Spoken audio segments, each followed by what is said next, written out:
नमस्कार, आप सभी का स्वागत है भाग्यम में। मैं हूं पंडित चंद्रशेखर शर्मा। दर्शकों, शुरुआत करते हैं आज के सुंदर दिन की अपने इष्ट के नाम और पंचांग के ज्ञान से, जिससे हमारा लौकिक व्यवहार और आध्यात्मिक साधना दोनों में एक बहुत ही सुंदर संतुलन स्थापित हो। पंचांग के अनुसार आज दिनांक है 8 जून सन 2024, विक्रम संवत 2081 चल रहा है। ज्येष्ठ मास है, शुक्ल पक्ष है, ग्रीष्म ऋतु है, तिथि आज की द्वितीया है और आज का वार है शनिवार।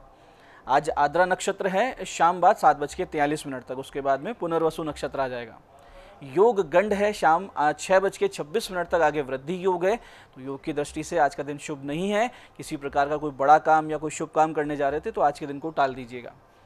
करण कौलव है दोपहर बाद 3:57 तक, आगे तैतिल करण रहेगा। सूर्योदय का समय दर्शकों सुबह 5:32 का था और सूर्यास्त का समय शाम 7:19 का है। आज का राहु काल सुबह 9 से 10:30 के बीच रहेगा। इसे पूरी तरीके से टाल दीजिएगा। इसमें कोई शुभ कार्य नहीं करते हैं और लंबी यात्रा पे नहीं निकलना चाहिए। अभिजीत मुहूर्त आज दिन में 11:58 से 12:53 के बीच है। दिन में 4 बार दुष्ट मुहूर्त भी रहेंगे। हालांकि ये चारों दुष्ट मुहूर्त सुबह बहुत जल्दी निकल जाएंगे, फिर भी रोजाना इन्हें समझें और टाल दिया करें। आज के दुष्ट मुहूर्त है सुबह 5:32, 6:26, 6:27 और 7:22। आज का दिशाशूल दर्शकों पूर्व दिशा में। तो पहली कोशिश तो यही कि पूर्व दिशा की यात्रा को आप टाल दें, लेकिन जाना बहुत जरूरी है, अनिवार्य रूप से पूर्व दिशा की यात्रा करनी है तो छोटा सा परिहार करें। इसका परिहार इस प्रकार होगा कि पूर्व की ओर मुख कीजिए, थोड़ा सा अदरक या उड़द के दाने खाकर 5 कदम पीछे चलिए। इस दौरान अपने हृदय में अपने इष्ट को स्थापित मानिए, उनसे प्रार्थना कीजिए और फिर इस दिशा की यात्रा कीजिए। दिशाशूल नहीं लगेगा, यात्रा बहुत ही सुंदर रहेगी। आज का शुभ समय दर्शकों, यानी आज के दिन का कंपैरेटिवली सबसे अच्छा समय, जिसमें अच्छे एफर्ट्स आप करेंगे, सफल होने के चांसेस थोड़े से ज़्यादा रहेंगे, वो है सुबह 8 बजे से लेकर 8:55 तक और उसके बाद दोपहर 12:30 से शाम 5:30 तक। तो इसका सदुपयोग कीजिएगा। आज की चंद्र राशि दर्शकों मिथुन है, यानी चंद्रमा बुध की राशि मिथुन से गोचर कर रहे हैं, जिससे आज के दिन सभी 12 राशियों के लिए कुछ इस प्रकार रहने वाला है। सबसे पहले बात करते हैं मेष राशि की। तो मेष राशि वाले पाएंगे मित्रों का समर्थन। वहीं वृष राशि वालों को वाणी से होगा लाभ। तो मिथुन राशि वाले रहेंगे आज बहुत ज़्यादा भ्रमित, कंफ्यूज। कर्क राशि वालों को कष्टकारी यात्रा करनी पड़ सकती है। तो सिंह राशि वालों को होगी अच्छी आमदनी। कन्या राशि वाले करियर में पाएंगे नई अपॉर्चुनिटी। तो तुला राशि वाले भाग्योदय के अवसर से होंगे प्रसन्न। वहीं वृश्चिक राशि वाले स्वास्थ्य का रखें ध्यान, नाक कान गले की कोई समस्या आपके साथ हो सकती है। वहीं धनु राशि वाले अपने पार्टनर से पाएंगे समर्थन और मकर राशि वालों को होगी थोड़ी सी शत्रु बाधा से परेशानी। कुंभ राशि वाले जो छात्र छात्राएं हैं वो सफल रहेंगे, योग कारक दिन है। मीन राशि वालों के घर में रहेगी विवादित स्थिति, अशांति की स्थिति, तो थोड़ा सा धैर्य बनाए रखें। अब करते हैं आज के दिन की ज्ञान चर्चा, जो हमें आचरण में पवित्रता लाकर अपने चरित्र को शुद्ध करने की प्रेरणा देती है। उसके बाद समझेंगे उन विशिष्ट उपायों को जो आपको समस्याओं से बाहर लाएंगे और जीवन में सफल बनाएंगे। अंत में करेंगे आज के दिन की ज्योतिष मंत्रणा और समाधान। दर्शकों, जीवन में कुछ ऐसे दुर्गुण हुआ करते हैं जो आपको बिना विलंब त्याग देने चाहिए, ताकि आपका लौकिक कल्याण हो, आगे आध्यात्मिक यात्रा की एक पृष्ठभूमि भी बने। इस पर शास्त्र में आता है कि क्रोधे प्रीतिम प्रणाशयति मानो विनया नाशनय, माया मित्राणि नाश्यति लोभे सर्व विनाशनय। इसका अर्थ यह है कि क्रोध प्रेम को नष्ट कर देता है, अभिमान विनय को नष्ट कर देता है, पाखंड मित्रता को नष्ट कर देती है और लोभ जो है वो सब कुछ नष्ट कर देता है। इसलिए विचार करके दृढ़ता से हमें हमारे चरित्र में, व्यक्तित्व में कुछ सुधार करने चाहिए। जैसे कि हमको क्रोध पर पूरी तरीके से नियंत्रण पाना है। ऐसा नहीं होता है कि क्रोध नहीं आएगा, लेकिन कहाँ आना चाहिए, कितना आना चाहिए और कब उसको रोक देना चाहिए, ये हमें अभ्यास होना चाहिए। ऐसे ही अभिमान का त्याग करना चाहिए, हर जगह अपने ईगो को नहीं रखना चाहिए और पाखंड से, झूठ से दूरी बना लेनी चाहिए, नहीं तो हम हमारे मित्रों से, संबंधियों से अपने आप दूर हो जाएंगे। और लोभ को तो पूरी तरीके से तिलांजलि दे देनी चाहिए अपने जीवन से, क्योंकि इसी में हमारा कल्याण निहित है। तो ये सारे आचरण हम अपने जीवन में लाएंगे, अच्छे अच्छे आचरण, और ये दुर्गुण हम त्यागेंगे तो हम बहुत ही जल्दी लोगों के भी प्रिय हो जाएंगे, ईश्वर के भी प्रिय हो जाएंगे और जीवन में सफल भी हो जाएंगे। तो दर्शकों, ये थी आज की ज्ञान चर्चा। बात करते हैं आपके जीवन को बहुत ही सरल, सहज, सुंदर बना देने वाले, घर में सुख शांति लाने वाले उपायों पर। सबसे पहले बात करते हैं उनकी जिनका जन्मदिन है। जिन जिनका जन्मदिन है, आप कुछ छोटे छोटे उपाय कर लीजिए, जिससे आने वाला वर्ष बहुत ही सुंदर रहेगा, समृद्धि से भरा हुआ रहेगा, आनंददायक रहेगा। इसके लिए आज आप भगवान शिव जी पर फलों के रस से और मीठे दही से अभिषेक कीजिए। साथ ही आज गौ, श्वान और कौवों के भोजन का प्रबंध कीजिए और किसी भी हनुमान जी के मंदिर में अखंड दीपक अर्पित कर दीजिए, यानी ऐसा बड़ा एक दीपक कीजिए जो अखंड जलता रहे। बहुत ही उत्तम फल प्राप्त होंगे। आने वाला वर्ष आपके लिए बहुत ही स्पेशल रहेगा। ऐसे ही दर्शकों, राजनीति में उन्नति के इच्छुक, यानी जिनको राजनीति में बहुत जल्दी जल्दी कामयाबी के पायदान छूने हैं, बढ़ना है आगे, या वो लोग जो कोई नया काम शुरू कर रहे हैं, कोई नया स्टार्टअप कर रहे हैं, व्यापार को स्थापित कर रहे हैं, या ऐसे लोग जो किसी कॉम्पिटिटिव एग्ज़ाम में या फिर किसी इंटरव्यू साक्षात्कार में जाने वाले हैं, उनको आज के दिन एक छोटी सी पूजा, एक हवन अवश्य कर लेना चाहिए, जिससे आने वाला समय आपके अनुकूल रहे, आपकी जितनी भी कोशिशें हैं उसका अच्छा रिजल्ट आए। इसके लिए सबसे सटीक समय है 8:15 से 9:15, या फिर शाम को 6:57 से रात्रि 9 बजे के बीच का समय। करना सिर्फ यह है कि भगवान शिव जी के मंदिर जाएं, वहाँ भगवान शिव जी के निमित्त एक अखंड दीपक जलाएं जो कि पूरे पूजा काल में जलता रहे। घी का दीपक रहेगा ये।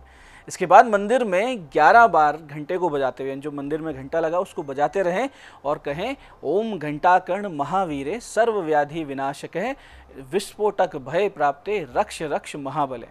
ओम घंटाकर्ण महावीरे सर्व व्याधि विनाशक विस्फोटक भय प्राप्ते रक्ष रक्ष महाबले। इस स्तुति का जाप करना है 11 बार आपको घंटे को बजाते हुए।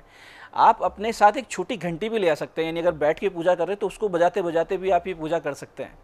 इसके बाद में किशमिश, बादाम, नारियल का बुरादा और मखाने, ये सारी चीज़ें मिलाकर इनको भगवान शिव जी को अर्पित करें और उनसे साधना और हवन की आज्ञा मांगे। फिर आप घर आइए। घर आकर आप 11 माला इस मंत्र की करेंगे। मंत्र बहुत ध्यान से समझिएगा, सटीक कार्य करने वाला मंत्र है। मंत्र इस प्रकार है, ओम ह्रीम श्रीम क्लीम क्रोम ओम घंटाकर्ण महावीर लक्ष्मीम पूरे पूरे सुख सौभाग्यम कुरु कुरु स्वाहा। फिर से समझते हैं, ओम ह्रीम श्रीम क्लीम क्रोम ओम घंटाकर्ण महावीर लक्ष्मीम पूरे पूरे सुख सौभाग्यम कुरु कुरु स्वाहा। और फिर इसी मंत्र की 108 आहुति पंचमेवा और नारियल के बुरादे से दे दें।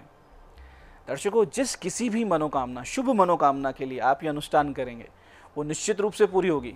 और यदि इस पूजन को आप 9 दिन तक कर लेते हैं नियमित रूप से, तो आप देखेंगे कि कैसे आपके कार्य आगे से आगे बन रहे हैं, उसके लिए सहूलियत बन रही है, एक सहजता आ रही है, सामने से लोग आ रहे हैं हेल्प करने के लिए। और फिर आप ये भी देखेंगे कि आपकी आर्थिक स्थिति भी सुधर रही है, सामाजिक उन्नति हो रही है, और जो राजनीति में आगे बढ़ना चाह रहे थे उनको एकदम से 11-12 दिन कंप्लीट होते ही सामने से कोई ऑफर मिल जाता है। ऐसे ही दर्शकों, वो छात्र छात्राएं जो पढ़ाई में बहुत ज़्यादा संघर्ष कर रहे हैं, या फिर निकट भविष्य में आप बहुत बड़ी कोई एग्ज़ाम देने वाले हैं, कोई महत्वपूर्ण परीक्षा है, कोई बहुत बड़ा इंटरव्यू है, तो ऐसी स्थिति में थोड़ा सा आप ये कीजिए कि आज से माता सरस्वती की एक विशेष पूजा शुरू कर दीजिए। इसका सटीक समय तो है शाम को 8:15 के बाद का।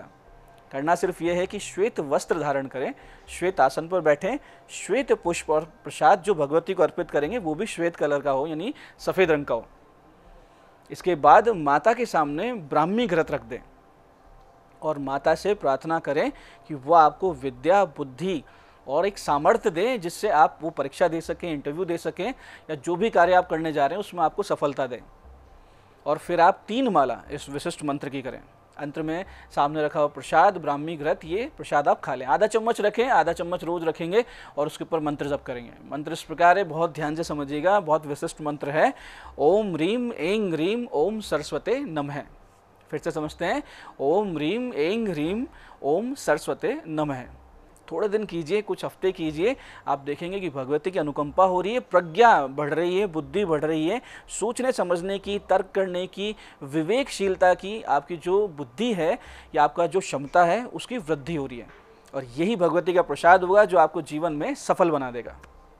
तो दर्शकों, ये थे आज के वो विशिष्ट उपाय जो आपको सफल बना रहे हैं और समस्याओं से बाहर ला रहे हैं। अब बात करते हैं आपके सवालों की। आपके सवालों में आज हमारे पास जन्म पत्रिका ये हमारे दर्शक प्रियल जी की 20 नवंबर सन 2002 का जन्म है, सुबह 8:20 दिल्ली। विवाह योग कब है, वैवाहिक जीवन कैसा रहेगा, ये इनका प्रश्न है। प्रियल जी, आपके विवाह का योग जुलाई 2025 के बाद से है और वैवाहिक जीवन ही नहीं, आपके विवाह होने में भी बहुत सारी अड़चनें दिख रही हैं। अब मनमुटाव होते हुए दिख रहे हैं विवाह होने में भी और विवाह के बाद भी। कारण है कि राहु और चंद्रमा का ग्रहण दोष आपके विवाह भाव में बना हुआ है, ये बहुत खराब स्थिति होती है। तो इस ग्रहण दोष की शांति करवाइए। साथ ही ये प्रयास रहे कि आप जो भी लड़का देख रहे हैं वो आपके जन्म स्थान से बहुत दूर का हो। जितना दूर जाकर आपका विवाह होगा उतने आपके लिए शुभ स्थिति रहेगी।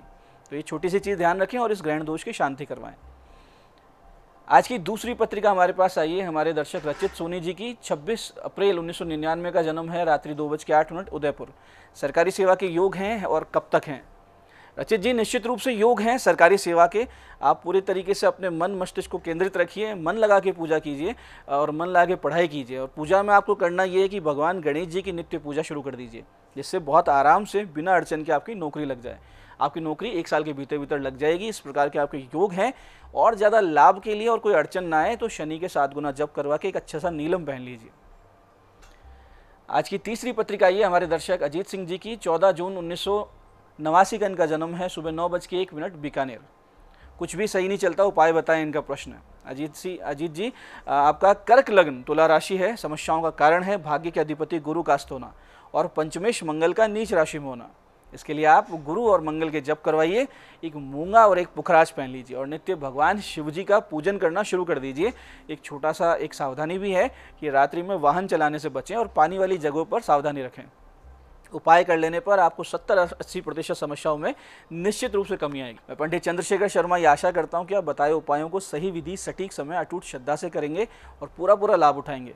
और जो ज्ञान चर्चा, जो सत्संग हमने किया, इसे अपने जीवन में उतारेंगे। धीरे धीरे आपका जीवन शिवमय, सत्यमय और आनंद में होता जाएगा। मैं महादेव से प्रार्थना करता हूँ कि जब आप हमारे बताए हुए उपाय करें तो आपके कष्टों का निवारण अवश्य हो और मनोकामना पूर्ति निश्चित रूप से हो। कार्यक्रम में बने रहने के लिए बहुत बहुत साधुवाद। भगवती आप सबका कल्याण करे। जय आदिशक्ति।